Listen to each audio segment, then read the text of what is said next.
So I'm trying something different where I record my video with my other hand. So I'm usually holding my camera phone in my left hand because I'm left-handed.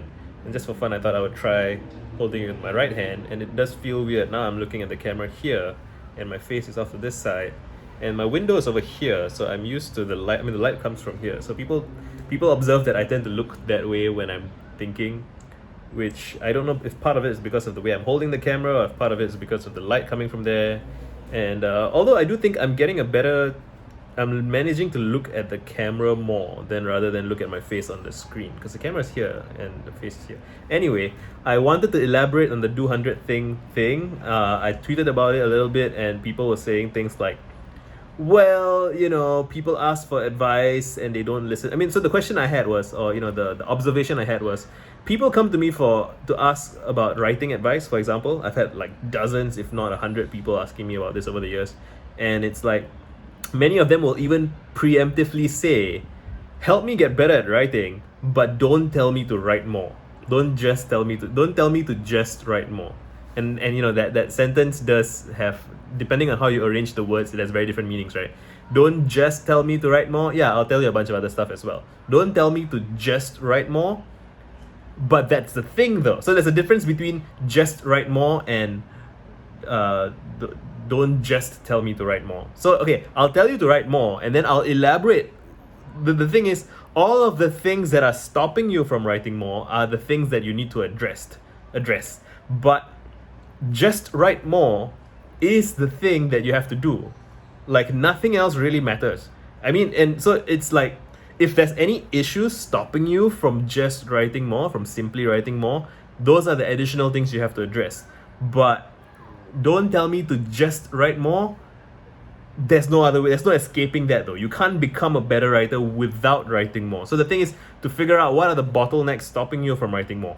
And you have to accept that writing more is a thing you have to do to become a better writer. There's no other way around it. So what's stopping you? And a bunch of people say things like self-doubt, fear, bloatware in their head, expectations, right? All of those things. So how do you address those things? And in the coming days and weeks, I'm gonna get into every single one of these things in excruciating detail. But for starters, let's do an overview. Okay, what is it that stops someone from writing, right? You're scared. You think that, oh, if I start writing, it's gonna be embarrassing. Be embarrassed. Accept that your writing is embarrassing and be okay with it. What's so bad about being embarrassed? Oh, it feels bad. Okay. You have to learn to laugh. You have to learn to find the humor in it and be, if writing is something you want to do, then you have to accept that shame and embarrassment and guilt and fear and all of those fun dance partners are part of it. And there is no way to write well and write interesting stuff and to write in a way that pleases and satisfies you without walking through that emotional space. Even if you're writing, like, I don't know, technical stuff, it's challenging. I remember when I used to write marketing content, right? When I was running my company's blog a couple of years, 3-4 years, wow, many years ago. And, I would be trying to put together these big comprehensive guides to referral marketing, it was at the time, and like breaking down all of the elements involved, setting things up in a way that people could understand, and trying not to leave anything out. But then there's so much stuff, trying to frame it in a way that's orderly, and it was exhausting. It was emotionally taxing. It was difficult. Now that I look back on it, I realize what I should have done is I should have had conversations with people about it. If I could make videos about it, I would have made videos about it. But at the time, I wasn't making videos. Why? Because I was scared. And I was, I didn't feel comfortable holding up my camera like this and talking to the screen. And what I managed to do eventually, for some reason, I found that it was easier for me to record myself talking into my webcam on my MacBook rather than talking into my phone camera, which feels like relatively unnatural behavior for me, talking to my phone. But talking into my laptop, that felt like I'm having a video conference with someone or having a call with someone. And so that's marginally less, I gotta close my window because my cat's gonna escape. That's marginally less difficult for me than writing on my speaking into my phone camera. But the thing is to find ways to confront your fears, right? So first of all, you have to accept that there's fear involved, which is why you're not doing it.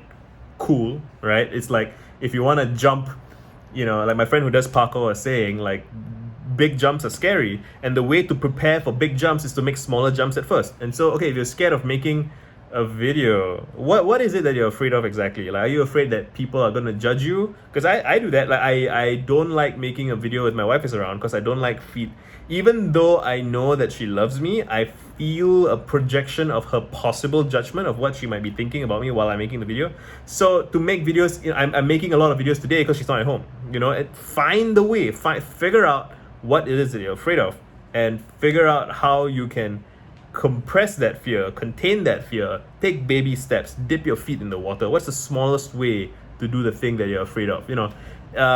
If you're scared to make long videos, make 110-second videos of yourself just saying words. Read the dictionary, right?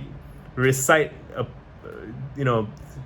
read from a script, so that you don't feel kind of challenged to come up with words, right? Like, there's always a way to reduce the difficulty. Record something on television maybe, and repeat the words. What's your favorite song? Just read out the lyrics to your favorite song, and like whatever it is you can do to lower the difficulty and to lower the scariness of it, do that, and then do more of that, right? I'm not going to stop this stuff, so here we are, right? See you again. Done.